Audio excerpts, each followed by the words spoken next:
L'ACEP a naturellement connu des difficultés, d'abord sur le plan institutionnel. Le projet de l'USAID, c'était une institution de crédit pur sucre. La mutuelle d'épargne et de crédit devait être une institution qui fait du crédit et qui collecte de l'épargne et qui est censée appartenir à ses membres. Nous avons dû nous adapter, nous couler dans le moule de la mutuelle d'épargne et de crédit. Ça n'a pas été facile, il faut le reconnaître. Le côté mutualiste a ses forces et ses faiblesses. Sa principale force, c'est l'appropriation de l'institution par les membres. Une des grosses faiblesses, c'est que, en fait, à un moment donné, l'institution, les membres se disent ça n'appartient à personne, plus ou moins. Et c'est là où il y a des tentatives qui mènent vers le dérapage parce que les techniciens se disent bon, mes organes sont faibles, donc j'en profite.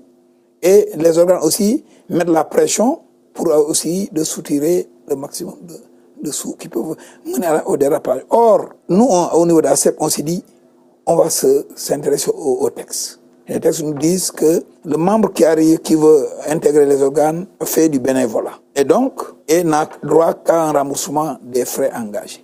Et sur les tâches aussi à exécuter, on trace le sillon. On se dit, là, c'est la tâche des techniciens, ça, c'est la tâche des membres des organes. C'est clairement tracé. Et donc, à ce niveau-là, il n'y a pas de possibilité, donc, pour l'un ou l'autre de traverser ce sillon-là pour aller, donc, s'arroger les tâches de l'autre. Aux élus, c'est de discuter la stratégie, discuter les produits, de valider les conditions, de discuter le budget, les orientations. Mais il ne s'agit pas d'exécuter maintenant ce qu'on a à faire. Donc, je pense que c'est à ce niveau-là qu'on s'est compris très vite avec tous les membres des organes qui sont passés ici.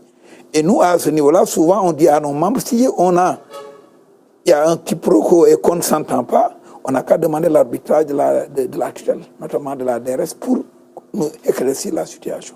Donc c'est ça qui fait que aujourd'hui, on n'a pas eu de problème, nous, de gouvernance au niveau d'ACEP. Tous les problèmes qu'on a rencontrés, on les a discutés en conseil, clairement, et au niveau même des AG, parce qu'il peut arriver qu'ils nous disent, bon, on veut nous le taux à 5%, c'est notre boîte. Bon, mais on explique que voilà, il y va de la pérennité de l'institution. C'est la même chose pour les ristournes. Si on ristournait, ça fragilise davantage la boîte, est-ce qu'il ne faut pas le mettre en report à nouveau pour l'institution et capitaliser davantage l'institution? Donc tout ça, ça demande des explications, des discussions avec l'ensemble des membres ou bien les représentants des membres au niveau des organes. Nous avons une gouvernance apaisée. On a toujours été clair en mettant en avant donc le principe de bénévolat, en l'appliquant systématiquement. On fait des formations d'élus. Elle est utile, mais elle n'est pas suffisante en réalité. Parce que si vous n'avez pas les bases pour recevoir cette formation, vous ne serez jamais en mesure justement d'exercer vos fonctions convenablement. Et c'est ça le problème. Parce que dans nos organes quand même, il existe des membres, en tout cas des membres d'organes, qui ne savent ni lire ni écrire et qui sont là dans les organes. Aujourd'hui, je vous dis que la préoccupation de la tutelle, c'est en fait le fonctionnement des gros réseaux mutualistes. Je pense que la Banque centrale même avait lancé une étude il y a 2 ou 3 ans pour voir comment transformer les gros réseaux. On a des réseaux qui ont fait 40 ans, qui ont connu des problèmes après 40 ans dus à des problèmes de gouvernance. La période, en tout cas la plus difficile aujourd'hui, c'est, je pense, la période actuelle. La concurrence est devenue vraiment très difficile. Donc, c'est cette concurrence qui fait, en tout cas, que nous connaissons aujourd'hui des problèmes dans la qualité de nos portefeuilles. Parce que les gens ont tendance à prendre un peu partout des crédits croisés. Ils prennent à ACEP, ils prennent dans d'autres institutions. Et malheureusement, nous avons des problèmes pour véritablement maîtriser les risques. Il existe le bureau d'information sur le crédit, le BIC, mais le BIC n'en est qu'à ses débuts. Tout n'est pas encore bien huilé, mais on espère que cela nous permettra quand même d'avoir une meilleure analyse des risques. Bon, le secteur de façon globale, je pense qu'aujourd'hui, du fait de l'évolution de la législation, je pense va quand même connaître un léger mieux, parce que quand même, de plus en plus, avec la mise en place des indicateurs, des ratios, le suivi que fait la Banque centrale et les autorités, de plus en plus, beaucoup de nations sont en train d'essayer de se conformer. Quand bien même, c'est un long processus. Mais au moins, on demande des plans de mise en œuvre qui permettent d'atteindre au moins ces indicateurs et ces ratios. J'ai bon espoir que le secteur va mieux se porter. En plus de ça, il y a la mise en place donc, des institutions sous forme de sociétés anonymes qui ont des gouvernances assez fortes. Et les institutions de mutualistes vont être obligées de suivre cette tendance-là. Les mutuelles commencent maintenant à comprendre les enjeux. C'est pas hier ou avant-hier que les mutuelles ont connu des problèmes. Les mutuelles ont connu des problèmes de par la formation de leurs organes depuis longtemps. C'est la nouvelle législation qui a mis à nu les carences des institutions mutualistes.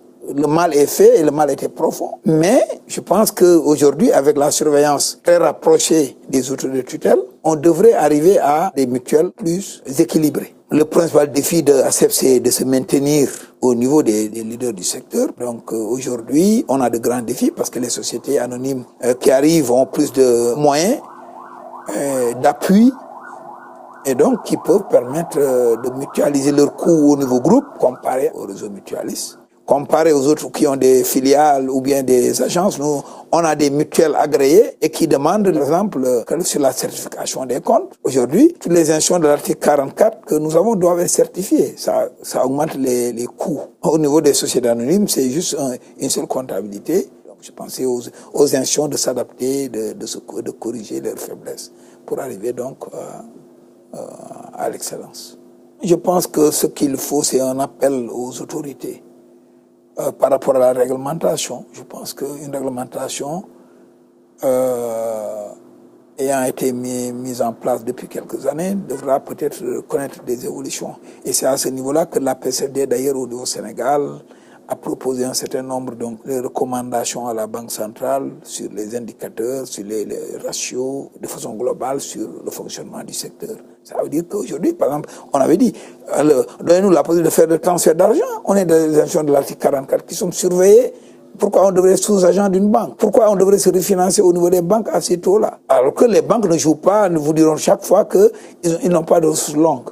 Alors que nous, on arrive à avoir des ressources sur 5 ans, 6 ans avec des bailleurs extérieurs. Aujourd'hui, on n'arrive pas. La banque nous proposera des fonds à 1 an, ce qui fait que ça freine même nos activités. Mais ce que je peux considérer, c'est que je considère que moi, la législation, quelles que soient ses faiblesses, a été d'un apport considérable pour la microfinance. La seule faiblesse aujourd'hui, c'est le financement fait par l'État directement. Ça, c'est une grande faiblesse parce que il dérègle complètement le système.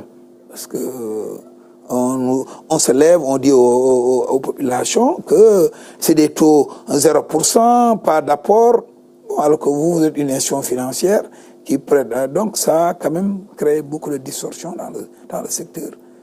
Et donc je pense que là aussi l'État devrait réfléchir avec les institutions à mettre ces ressources au niveau des institutions à des taux acceptables, ce qui peut permettre effectivement d'accroître les crédits au niveau des populations sans créer cette distorsion au niveau du secteur.